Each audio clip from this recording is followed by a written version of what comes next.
pink slip in hand. On my 50th birthday, the flicker of harsh fluorescent lights burned through the stale office air. Malcolm, an accountant with more years behind the desk than degrees, clutched his pristine company ID, now a bitter reminder of how far he'd fallen. Sometimes, life's biggest setbacks come disguised as fresh beginnings. Ever been blindsided when you least expected it? On my birthday, my son Noah handed me a worn box, its edges frayed and scuffed like a relic from another lifetime. At first glance, it looked like nothing more than a pile of trash. Discarded bits of paper, some crumpled receipts, and odd trinkets that seemed insignificant. But as I held it in my hands, I realized it was much more than that. The box was a silent testament to the years of distance that had quietly grown between us, a physical reminder of the fractured relationship I had with my own son. The spring air crept softly through the slightly cracked window of my modest apartment in Eureka, California. It was early 2017, and outside the world was awakening with fresh blooms and hopeful sunlight. Yet inside my small living space felt heavier than ever, the clutter around me echoing the turmoil inside. The faded wallpaper peeled a little near the corners, and a well-worn coffee table sat beneath a faded painting my mother once gave me a reminder of better days. But today wasn't about nostalgia. Today was about reckoning. Noah, my boy, looked at me with eyes full of innocence and hope, unaware that the simple gift he offered carried weight far beyond what he knew. He stood there quiet but expectant, as if waiting for me to unwrap not just the box, but the layers of tension that had built up over the years between us. I swallowed hard, attempting a smile that probably didn't reach my eyes.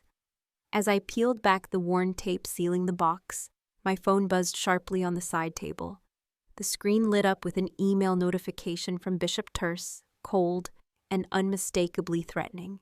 Bishop's latest message demanded immediate repayment of overdue HOA fees, the balance growing every month without mercy. I could almost hear the silent judgment in his words, a reminder that while I was drowning in my own struggles, the world outside demanded accountability. The box, sturdy yet scratched and dented from years of being passed around, seemed to reflect the state of my life, solid on the outside, but bearing the marks of relentless pressure. Each crease and tear told a story, just as each word in Bishop's email underscored the mounting financial strain I was under. My mind drifted back to the birthday dinner just weeks ago, a gathering that should have been warm, but was instead cold and filled with unspoken grievances. Noah had tried to lighten the mood, but the air was thick with tension.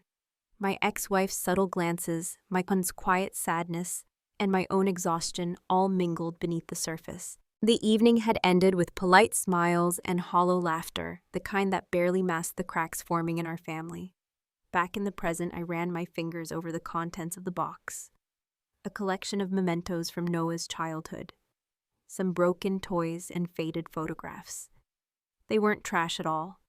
They were pieces of a past I had failed to hold on to properly, reminders of promises unkept and moments missed. The weight of it settled heavily on my chest. A pang of guilt mixed with frustration bubbled up inside me. The box wasn't just a gift. It was a symbol of neglect, of years spent caught up in my own battles, too blind or too tired to reach out properly to the people who mattered most.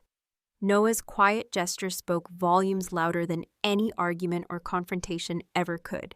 I glanced back at the email on my phone, the subject line flashing ominously. Immediate payment required, HOA fees overdue. Bishop's tone left no room for negotiation. The pressure to keep the house, to maintain a semblance of stability, pressed down on me like a stone. For a moment, I sat there in silence, the box on my lap and the email glowing beside me. The room seemed to shrink, the modest apartment now feeling like a cage. I wondered how I was going to respond, not just to Bishop's financial demands, but to the unspoken plea hidden in Noah's gift. The birthday had begun with an uneasy hope, but now I felt the cold reality settle in. This was more than a simple exchange between father and son. It was a crossroads, one where I had to decide whether to fight for what I had or finally face the consequences of the years of neglect that had brought us here. and as I stared at the worn box filled with what looked like trash, I knew one thing for certain: this wasn't just about the past anymore. It was about what kind of future I was willing to build or lose. The morning light filtered weakly through the blinds of my small apartment, casting long, narrow stripes across the cluttered kitchen table. A faint drizzle tapped against the window, matching the heaviness that had settled in my chest. As I poured myself a cup of coffee, I noticed a tiny crack on the rim of my favorite mug, barely noticeable, but enough to unsettle me. It was a small fracture, like the fragile stability of my life right now, and it gnawed at the edges of my calm. I sat down at the table with my laptop, the screen flickering to life, ready to confront the chaos that had become my financial reality. The bills were piling up faster than I could catch my breath, each one a sharp reminder that I was slipping further into a pit I wasn't sure I could climb out of. The HOA fees Bishop had been so relentless about were only the tip of the iceberg. Before I could dive into the numbers, my phone buzzed with a voicemail notification. Bishop's voice came through, clipped and cold, dripping with that same kind of quiet menace I had come to expect from him. He hinted at legal action, making it clear that patience had worn thin. The weight of his words pressed down on me heavier than any threat I'd faced in years. I took a long sip from the cracked mug, wincing slightly at the cold coffee beneath. The tiny fracture in the cup seemed like a cruel metaphor, a sign that something small, unattended, could break under pressure, much like my own defenses. But there was no time to dwell on symbolism. I had to get to work. At the accounting firm where I spent my days balancing ledgers and parsing numbers, I felt the contrast between my professional facade and the turmoil brewing inside. My cubicle was a small refuge cluttered with spreadsheets and tax forms, yet today it felt more like a cage. Lisa, a colleague and friend who had known me since my early days at the firm, noticed the tension etched on my face. She leaned over my desk, her voice low but firm. "Malcolm, you need to document everything," she advised. Eyes sharp. "Bills, emails, receipts. Keep it all. If Bishop's threatening legal action, you need proof." Her words were a lifeline in the fog of my anxiety. I nodded, forcing a faint smile. "I know, I just didn't want to believe it would come to this." Lisa's gaze softened. "Sometimes the only way out is through the mess, but you're not alone." Encouraged by her support, I spent the next few hours digging through stacks of papers, scrolling through countless emails, and organizing payment receipts. My fingers trembled slightly as I sorted through documents, a physical manifestation of the stress weighing me down. That's when I spotted something that caught my eye: an invoice with amounts that didn't add up. The numbers were subtly altered, the dates shifted by a day. Here and there, small enough that a casual glance wouldn't reveal anything amiss, but glaring to someone like me trained to spot discrepancies. I stared at the screen, heart pounding. This wasn't just about overdue fees anymore. This was about deception and overreach by Bishop that could give me the upper hand if I played my cards right. The discovery sparked a flicker of hope in an otherwise grim day. If I could gather enough evidence, maybe I could push back, not just survive, but reclaim some control over my life. As the afternoon light dimmed, my phone buzzed again, this time with a message that brought a different kind of anticipation. It was an invitation from Mr. Dobbins, my former mentor, a man who had guided me through tougher times than these. "Meet me at the diner tonight. We need to talk," the message read.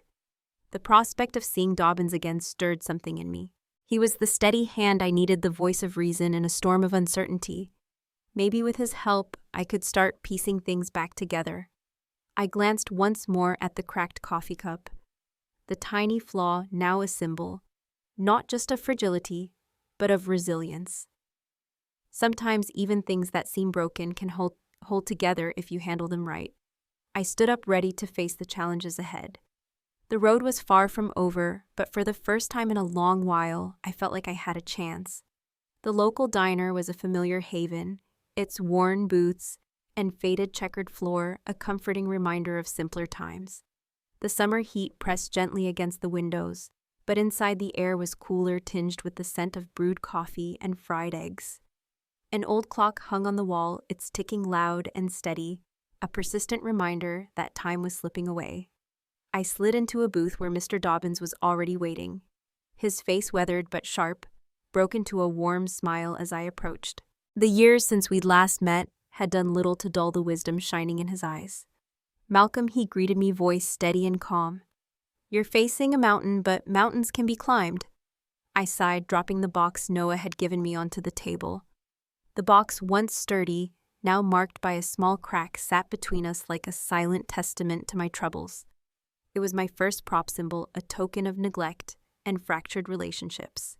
That tiny fracture was hard to ignore, much like the state of my finances and family ties. Dobbins glanced at it briefly, nodding in understanding, without needing an explanation. He looked back at me, his gaze resolute. "We've got work to do," he said simply. Our conversation quickly turned practical. Dobbins was a man of experience, and his advice was grounded in reality. He urged me to methodically gather every piece of evidence I could: bills, emails, payment receipts, anything that showed the discrepancies Bishop had tried to hide. "Keep records, Malcolm.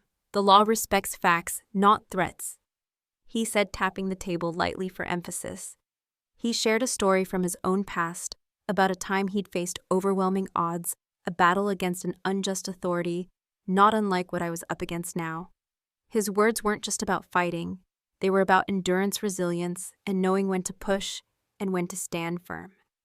As he spoke, the diner's clock ticked steadily above us, each second passing like a reminder that delay could mean defeat. I listened intently, feeling a flicker of hope ignite within me. For the first time in months, the overwhelming weight on my shoulders seemed lighter, manageable even. With Dobbins' guidance, a plan began to take shape.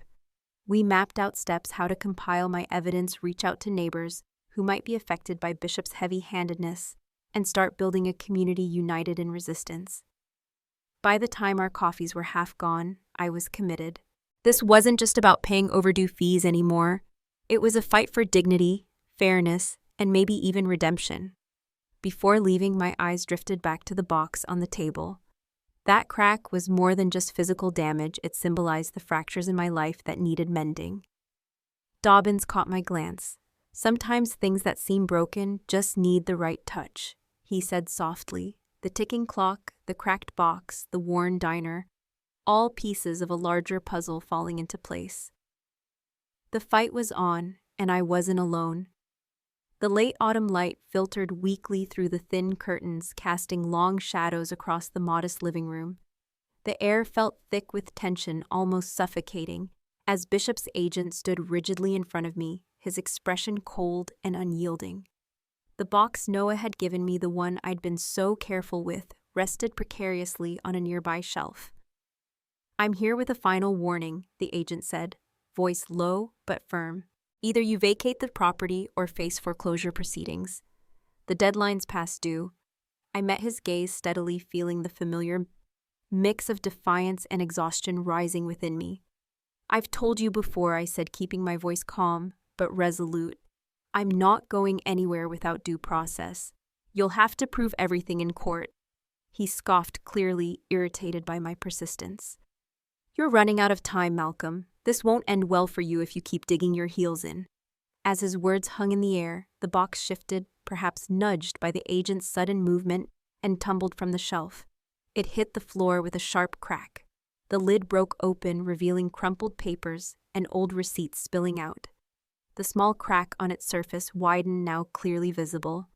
For a moment the room fell silent, except for the sharp ticking of the old wall clock I'd brought from the diner, a constant reminder that time was running out. I glanced down at my worn work badge, tucked half visible inside my wallet on the coffee table. That badge had been with me through countless late nights balancing ledgers, wrestling with financial puzzles, and trying to keep my family afloat. It was a symbol of who I was, a man determined to persevere despite the cracks life kept exposing. Noah stood quietly by the doorway, watching the confrontation with wide eyes, his usual calmness underlined by concern. He didn't say a word, but his presence was a quiet anchor in the storm swirling around us. I bent down carefully, gathering the scattered contents of the box. The crack in it was more than physical damage. It was a metaphor for the fractures in my life, the relentless pressure threatening to shatter what little stability I had left. But inside me something hardened. This break didn't mark an end. it marked a turning point. I pulled out my laptop and started drafting an email, fingers steady, despite the tension squeezing my chest. Attached were the bills, the suspicious invoices, and every shred of proof I had managed to collect so far. Each document was a weapon in this fight, a way to expose Bishop's overreach and protect what was mine. The agent watched with growing impatience as I hit send, the message flying off with a digital signature of defiance. "You're digging yourself a deeper hole, Malcolm," he warned, but I barely heard him over the ringing in my ears. Noah's quiet gaze met mine, and in that moment, I felt the weight of responsibility settle squarely on my shoulders. For my family, for my home, and for the fragile hope still flickering inside this battered box. The late autumn light filtered weakly through the thin curtains, casting long shadows across the modest living room. The air felt thick with tension, almost suffocating, as Bishop's agent stood rigidly in front of me, his expression cold and unyielding. The box Noah had given me, the one I'd been so careful with, rested precariously on a nearby shelf. "I'm here with a final warning," the agent said, voice low but firm. "Either you vacate the property or face foreclosure proceedings. The deadline's past due." I met his gaze, steadily feeling the familiar mix of defiance and exhaustion rising within me. "I've told you before," I said, keeping my voice calm but resolute. "I'm not going anywhere without due process. You'll have to prove everything in court." He scoffed, clearly irritated by my persistence. "You're running out of time, Malcolm. This won't end well for you if you keep digging your heels in." As his words hung in the air, the box shifted, perhaps nudged by the agent's sudden movement, and tumbled from the shelf. It hit the floor with a sharp crack. The lid broke open, revealing crumpled papers and old receipts spilling out. The small crack on its surface widened, now clearly visible. For a moment, the room fell silent except for the sharp ticking of the old wall clock I'd brought from the diner, a constant reminder that time was running out. I glanced down at my worn work badge tucked half visible inside my wallet on the coffee table. That badge had been with me through countless late nights, balancing ledgers, wrestling with financial puzzles, and trying to keep my family afloat. It was a symbol of who I was, a man determined to persevere despite the cracks life kept exposing. Noah stood quietly by the doorway, watching the confrontation with wide eyes, his usual calmness underlined by concern. He didn't say a word, but his presence was a quiet anchor in the storm swirling around us. I bent down carefully, gathering the scattered contents of the box. The crack in it was more than physical damage. It was a metaphor for the fractures in my life, the relentless pressure threatening to shatter what little stability I had left. But inside me, something hardened. This break didn't mark an end, it marked a turning point. I pulled out my laptop and started drafting an email, fingers steady, despite the tension squeezing my chest. Attached were the bills, the suspicious invoices, and every shred of proof I had managed to collect so far. Each document was a weapon in this fight, a way to expose Bishop's overreach and protect what was mine. The agent watched with growing impatience as I hit send, the message flying off with a digital signature of defiance. "You're digging yourself a deeper hole, Malcolm," he warned, but I barely heard him over the ringing in my ears. Noah's quiet gaze met mine, and in that moment I felt the weight of responsibility settle squarely on my shoulders, for my family, for my home, and for the fragile hope still flickering inside this battered box. The room was packed that chilly winter evening in 2019, the kind of cold that settled deep in your bones and made you wish for the warmth of home. But inside the Eureka Town Hall meeting room, there was little warmth to be found, just a rigid tension, the air thick with anticipation and quiet murmurs. Chairs creaked under the weight of restless bodies, neighbors exchanging wary glances, some leaning forward with hope, others folding arms in skepticism. I stood at the front, clutching the worn box that had become my talisman through this fight. The once fragile container was now held together with bright yellow duct tape, its cracks carefully sealed, a physical reminder of the way I was trying to piece my life back together after so much damage. The box sat on the table beside me, its battered edges catching the harsh overhead lights. It wasn't just a box anymore. It was a symbol of resilience. Taking a deep breath, I began my presentation. The community hall fell silent, the kind of silence that demands attention. "Ladies and gentlemen," I started, voice steady, but carrying the weight of months of frustration, I stand before you not just as a neighbor, but as someone who has uncovered troubling evidence about the management of our community's finances. I clicked through the slides projected behind me, revealing a series of emails, invoices, and financial records meticulously gathered over the past 2 years. The documents told a damning story. Suspicious charges, unexplained alterations, overdue payments manipulated to intimidate residents, all tied to Bishop's office. Each piece of evidence was like another nail in the coffin of his facade. I could see Bishop seated across the room, his face a mask of practiced indifference at first. But as I laid out the facts, his composure began to crack. His eyes darted anxiously between the screen and the growing crowd. I could almost hear the internal storm raging beneath his calm exterior. When it was his turn to speak, his voice was sharp but defensive. "These accusations are baseless," he declared, trying to dismiss the mounting proof with sweeping denials. "This is nothing but a personal vendetta." But the people weren't buying it anymore. Whispers spread, eyes hardened with doubt. Friends who had once supported him now exchanged skeptical looks. The room felt charged, as if the community itself was holding its breath, waiting for the final blow. My friend Lisa, sitting among the crowd, gave me a subtle nod, a small beacon of solidarity. The weight of her support steadied me. Then the moment arrived when Bishop faltered. A member of the audience asked a pointed question about a missing payment receipt, and Bishop's quick retort stumbled. His slick responses became fragmented, his arguments losing their rhythm. The veneer of control he had maintained so tightly was beginning to crumble right before our eyes.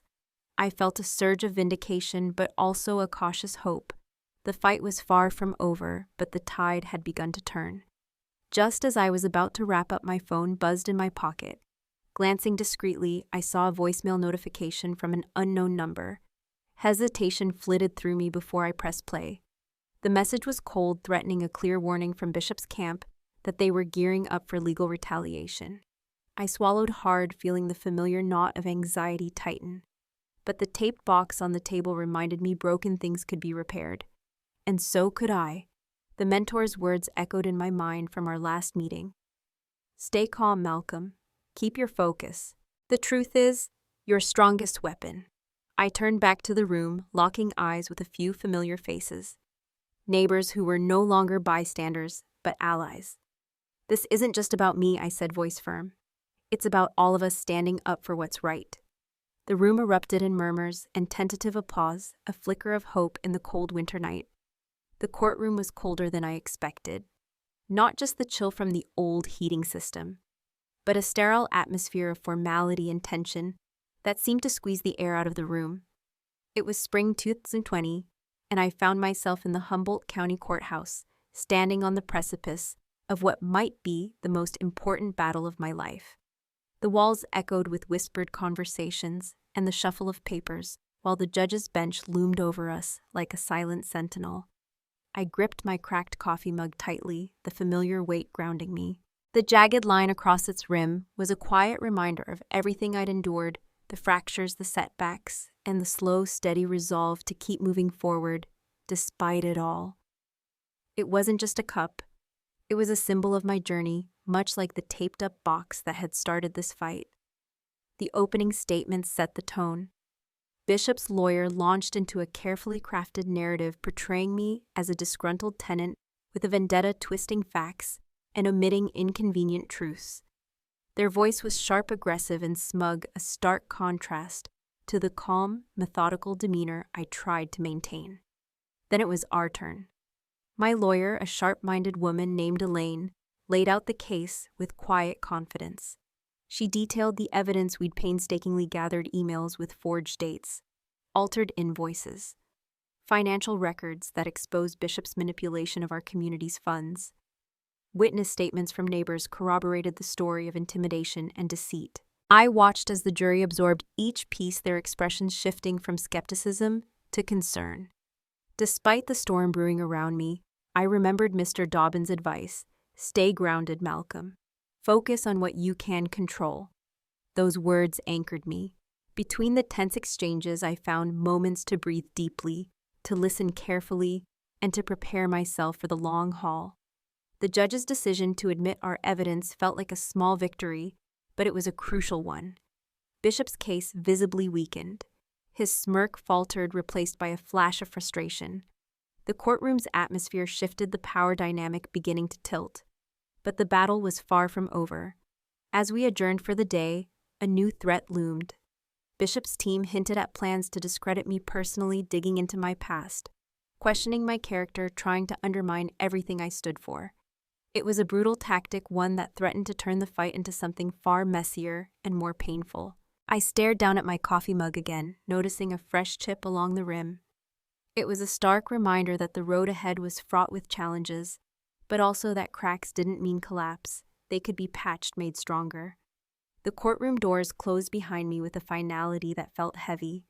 I knew the next steps would demand every ounce of strength, patience, and resilience I could muster. But deep inside, a quiet fire burned. I was ready. The summer sun poured generously over Eureka, casting warm golden light on the familiar streets and worn sidewalks of my neighborhood. After the relentless storm of court battles and Bishop's relentless pressure, this warmth felt almost like a balm, an unexpected sign that perhaps amidst the chaos, hope was beginning to root itself again. Back at my home, I was sorting through the battered box Noah had given me years ago. To an outsider, it was just a box scuffed, taped, and cracked. But to me, it had grown into a symbol of every fracture and every attempt to mend what was broken. Today, as I lifted the lid, something caught my eye. Tucked inside was an old family photo, edges worn, but the smiles still bright. Seeing those familiar faces, the innocence in Noah's eyes, the steady presence of my late father, it was a quiet reminder of where I came from and why I was fighting so hard. Word of Bishop's desperate tactics had spread through the community like wildfire. He was trying to smear my name, spinning rumors that painted me as a troublemaker, someone not to be trusted. Some neighbors caught in the crossfire wavered. It stung, disappointing to see doubt creep into the very place I called home. But I knew this was the low point before the rise. Just then a knock came at the door. It was Mr. Dobbins, my mentor and friend, a steady presence through all the turmoil. He stepped inside carrying the calm and wisdom I so desperately needed. We sat together in the worn living room, the air heavy but hopeful. "You've done well, Malcolm," he said quietly. "The real test now is holding your ground, not just legally, but personally. Don't let the noise drown out your truth." His words hit home. Bishop's campaign wasn't just about money or power. It was an attack on my very character, my connections, my roots. It was time to rebuild those ties brick by brick. In the following days, I made a concerted effort to reconnect with Noah, whose quiet support was a steady anchor. We talked more openly than before, sharing frustrations and hopes. I also reached out to neighbors attending community gatherings, listening to concerns, and sharing my side of the story, not with anger, but with calm dignity. The community's response surprised me. Many who had doubted started to see through Bishop's smoke and mirrors. Conversations buzzed with renewed support, and slowly the tide began to turn. One afternoon, as I returned home from a neighborhood meeting, I found a flyer taped to my door. An invitation to a surprise fundraiser, organized by neighbors wanting to show their support. The flyer featured a picture of the mended box, symbolizing resilience and community strength. The moment felt surreal. The same community that had been caught between doubt and hope was now rallying behind me, ready to stand as one. I tucked the flyer next to the old family photo inside the box, a small but powerful testament to healing and solidarity. Yet despite this surge of support, I knew the battle wasn't over. Bishop's shadow still lingered, and the fight for justice and dignity would continue. But for the first time in a long while, I felt grounded, surrounded by people who believed in more than just a legal battle. They believed in me. The crisp autumn air settled gently over Eureka as the community gathered inside the newly built center. A symbol not just of progress, but of resilience born from struggle. The building buzzed with a warm, festive energy, punctuated by laughter, quiet conversations, and the soft clinking of coffee cups. The once fractured neighborhood was healing, and this day was a testament to that. At the center of the room, prominently displayed on a polished wooden pedestal, sat the old box, now fully repaired, its yellow duct tape neatly securing the once cracked sides. It was no longer just a battered container of discarded memories. It had become a symbol of endurance and hope, framed by photographs and heartfelt letters from neighbors whose lives had been touched by the fight. I stood beside Noah, who looked up at me with a smile that radiated pure joy. The weight of years of conflict was lifting, replaced by a quiet fulfillment that I hadn't known I could feel. My mentor, Mr. Dobbins, sat nearby, his eyes shining with pride as he watched the community come together. Bishop's influence had finally waned. His quiet departure from town was barely noticed, a stark contrast to the thunderous echo of his threats and tactics from years before. Justice had been served not just in court, but in the hearts of the people who chose to stand united against oppression. With that unity in mind, I had helped establish a community fund dedicated to assisting families grappling with financial hardships, the very kind of struggle that Bishop had exploited. The fund was a tangible commitment to ensure that no one in Eureka would have to face those battles alone. As the ceremony began, I took to the podium, the box's worn surface catching the soft light. I cleared my throat, feeling the weight of every gaze in the room. Resilience is not just about enduring hardship. I began, voice steady but warm. It's about how we mend the fractures, how we choose to build anew together. This box, I gestured toward the centerpiece, is a reminder that even when things seem broken beyond repair, hope and community can bind the pieces back stronger than before. The crowd responded with nods and applause, a swell of shared pride filling the room. Faces I'd come to know intimately over the years smiled back, their stories intertwined with mine, in ways words could hardly capture. After the speech, I mingled with neighbors, exchanging stories, laughter, and plans for future workshops and support networks. Noah tugged at my sleeve, holding out a folded piece of paper. I unfolded it to reveal a new drawing, bright, hopeful colors, depicting a strong tree with deep roots and many branches reaching upward. "It's us," Noah said simply. "Our journey isn't over." I smiled, feeling the truth in his words. The box, once a symbol of neglect, had become a beacon of our shared legacy, a testament to healing community, and the quiet strength of standing firm. The repaired box, now resting quietly in the community center, carries the faint scent of worn leather and memories mended, not unlike the neighborhood it represents. As autumn sunlight filters softly through the windows, I realize that sometimes the most broken things hold the greatest strength once carefully pieced back together. Justice isn't just about winning battles. It's about rebuilding trust and nurturing hope. Life often hands us fractured moments disguised as second chances, opportunities to redefine what family and community truly mean. Have you ever found unexpected renewal in the aftermath of loss or hardship? I'd love to hear your story.